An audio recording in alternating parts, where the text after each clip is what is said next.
নমস্কার, আমি আচার্য প্রশান্ত গোলদার বলছি। আমি আজকে ভিডিওটা করার উদ্দেশ্য, আগামী দিন এই চন্দ্রগ্রহণে আপনারা কি করবেন। চন্দ্রগ্রহণের যখন হবে তখন আপনাদের প্রত্যেককে বলি, বাড়িতে মা বোন বাবা কাকারা রয়েছেন তাদের উদ্দেশ্যে, যখন গ্রহণ লাগবে তখন আপনার কোনো গায়ত্রী মন্ত্র, গুরুর যদি কোনো বীজ মন্ত্র থাকে, কোনো মন্ত্র সাধনা থাকে, তাই নিয়ে জপে যাবে। এক মন প্রাণ দিয়ে স্মরণ করে জপে যাবে। তাতে আপনার সংসারের, আপনার শারীরিক বহুত উপকার পাবেন। সংসারের মঙ্গল হবে, সন্তান তাদের মঙ্গল হবে। আর তার থেকে আরেকটা কথা বলি, আমার কাছে যারা শিখতে আসছে, কিছু কিছু ভক্ত আমার বাড়িতে আসছে, তাদের উদ্দেশ্য বলি, বা এই লাইনে যারা তন্ত্র শিখছেন তাদের উদ্দেশ্য বলি। জানা নেই আপনারা এই জিনিসটা কারোর কাছে পেয়েছে কি না। আমি বলি, যখন চন্দ্রগ্রহণ লাগবে তার আগে একটা নতুন গামছা পরে নেবে। গামছা কিনে, গামছা পরে এই দুটো হাত আছে, এই দুটো হাত পেছনের দিকে দু হাত জড়ো করে, গ্রহণ যখন লাগবে তখন পুকুরে বা কোনো জলাশয়ে নেবে, ঈশ্বরের নাম করে, তোমার ইষ্ট দেবতার নাম করে, তোমার গুরুর নাম করে জলে ডুব দিয়ে মাটিকে কামড়িয়ে, মাটি এক মুখ মাটি নিয়ে উপরে চলে আসবে। ওই মাটিতে কত বড় পাওয়ার শক্তি হয় বলে বোঝানো যাবে না। যদি কোনো ব্যক্তি করতে পারো, তাদের ক্ষেত্রে বলি, তারা কিন্তু এই ল্যাফ্রাল এডুকেশন অনেক ঝামেলা, গ্রহণ দোষ, অনেক নেগেটিভ জিনিস সে পজিটিভ হয়ে যাবে। তার মধ্যে কিছু মন্ত্র শক্তি তোমাদের যেগুলো দিতে হয় সেগুলো দিয়ে একটা কবচ করে দিয়ে যা করণীয় করতে হয় তার মধ্যে টুকরো মাটি দেবে। তোমাদের কথা দিলাম, তোমাদের সুনাম হবেই। তাই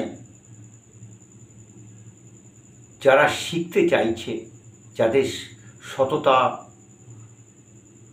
আছে, শিখব, করব, মানুষের সেবা করব, তাদের উদ্দেশ্যে আমি বলছি, কোনো খারাপ উদ্দেশ্যে কাজ করবেন না।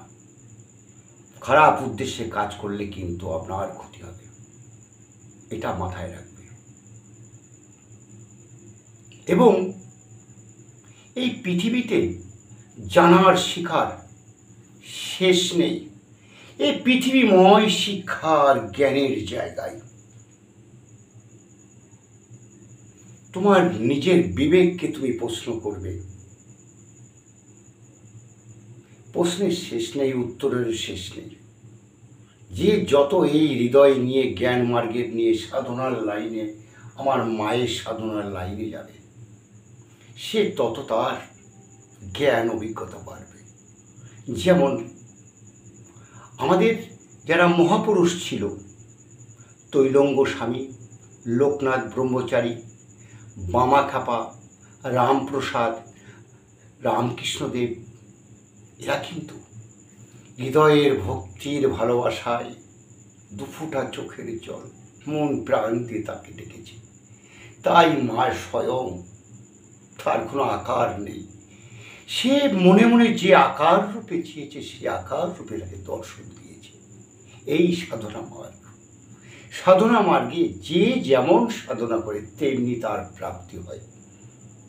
তাই আমার প্রত্যেক বাড়ির সংসারে মা বোনদের, কাকা জেঠু মশাই, তাদের বলবো, আপনারা ধর্মের পথে, সততার পথে গিয়ে তাকে ডাকুন। অবশ্যই কথায় বলে তো, যার কেউ নেই তার মা আছে। বিপদগ্রস্ত অবস্থায় কেউ সাহায্য করছে না, কিন্তু ঠিক স্বয়ং মা এসে তার পেছনে তাকে আশীর্বাদ দিয়ে যাচ্ছে, যা বাবা আমি আছি, ভয় কি। সাধনার লাইনও তাই। যাই হোক, আমি বেশি বলবো না। এই উদ্দেশ্যে নিয়েই আমি এখন শেষ করি। অনেকেই আমাকে কমেন্ট করেন, অনেকে ফোন করেন। আমি ফোন নাম্বার সব আমার মোবাইলে দিয়ে দিই। যারা ভালো লাগবে তাদের উদ্দেশ্যে বলবো, একটা লাইক করে শেয়ার করে দিলে আমার এই ভিডিওটা কিন্তু তোমাদের কাছে আবার নতুন নতুন ভিডিও চলে যাবে। এই পাগল খেপা আমার হৃদয় অন্তরে যা আসে, আমি কিন্তু মায়ের আশীর্বাদ সেইগুলোই আমি তোমাদের কাছে বিতরণ করি। সব তো বিতরণ করা যাবে না। যাই হোক, আমার ভিডিও ভালো লাগলে লাইক করে দিও, শেয়ার করে দিও। আর অনেকে আমার বাড়িতে আসতে চায়। আমার বাড়ির ঠিকানাটা বলে দিই, বর্ধমান মেন লাইন লোকাল, মেমারির পরের স্টেশন নিমো নেমে ওখান থেকে টোটো করে এলে আমার বাড়ির সামনে আপনাদের নামিয়ে দেবে। ভালো থাকুন। মায়ের আশীর্বাদ নিয়ে তোমাদের সবাইকে আমার হৃদয় ভরা আশীর্বাদ নিয়ে তোমাদের জানাই, আগামী দিন তোমাদের সংসার পরিবার সকলের মঙ্গল হোক। জয় মা কামাখ্যা দেবী, জয় মা কামাখ্যা দেবী, জয় মা। মঙ্গলময়ী মঙ্গল করো, সকলের মঙ্গল করো। জয় মা গো, রাখছি।